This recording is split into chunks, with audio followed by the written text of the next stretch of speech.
In one of his letters to your sister, Paul Rudd, Alvin describes Lance as one of the worst people in the world. So what spoke to you about Lance? What did you understand about him that you wanted to bring to life? I think the idea that, Lance has room for improvement and room to become more mature and to become more of a man. I think that that's something I related to. I think a lot of guys relate to that, of just getting ready to go to the next level and becoming an adult. And I think that that's something that will speak to a lot of guys and hopefully inspire them a little bit. Sure, but definitely some people might see themselves in either one of these characters. David, in going out into the wilderness like this to shoot in this kind of location, what kind of spontaneity did it lend to the story and the script, and any different directions it took for you that you hadn't planned? Well, there was a great environmental quality to the production of this movie, where I think the landscape really becomes a third character.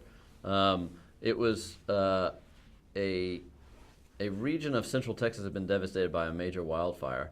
And so we're there in the aftermath of that. We're shooting a scene that sometimes has great comedy, sometimes great drama, but we're always in the shadow of these charred skeletons of pine trees in this strange wilderness. So I think, just as much as in a lot of my comedic work, we'll improvise with the camera and have some actors doing riffs and taking it off the page. And we did a little bit out of this movie, but we also, more often than not, would turn the camera on the strange little artifacts of the remnants of this fire. Sometimes there would be like there's a sequence where Paul Rudd's character Alvin is walking around by himself and encounters this woman who's searching through the ashes of her home for her pilot's license. And that's not anything that was in the script. That was just an opportunity that the environment handed to us, and we thought we should put it in the movie. And he has this interaction with this woman, and then we kind of wove it into the narrative in a way that felt really natural and in some ways pivotal, even though it wasn't a part of the original conception of the film.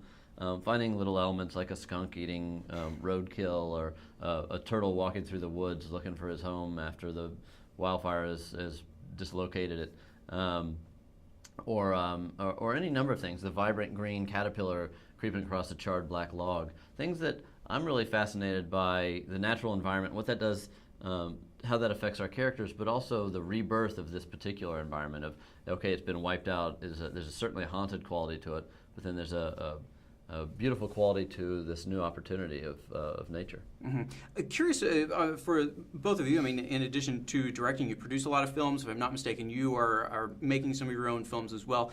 For you, what do you think, the future of the release platforms, how it's changing what you guys specifically do in terms of what kind of new audiences you might be able to reach with digital?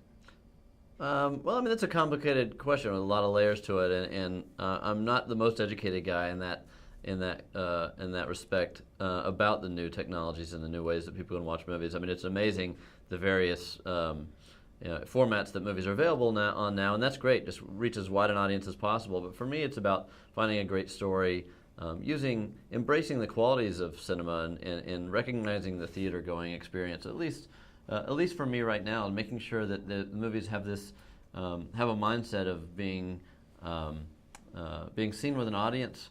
And sometimes that audience is having 8 friends over at your house and making the popcorn in the microwave. And other times it's being an audience of 1,000 people on the red carpet, and like the excitement and exhilaration of a real cinematic experience.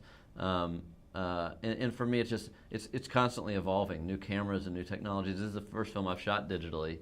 And it couldn't have been done without it. We're shooting in low light situations with the Alexa and really embracing a different canvas and a different medium at a point in technology that I've really started to smile about. I've always been a 35 millimeter anamorphic purist, but here's a point where I think we're able to open our eyes and open our minds to the various ways that movies can be conceived and considered. Mm-hmm. Emile, how about you? Has it changed even the way you view movies? Do you still prefer the theatrical setting? I absolutely prefer the theatrical setting, but I also love watching movies on TV and on my computer. I just like watching them on my phone even.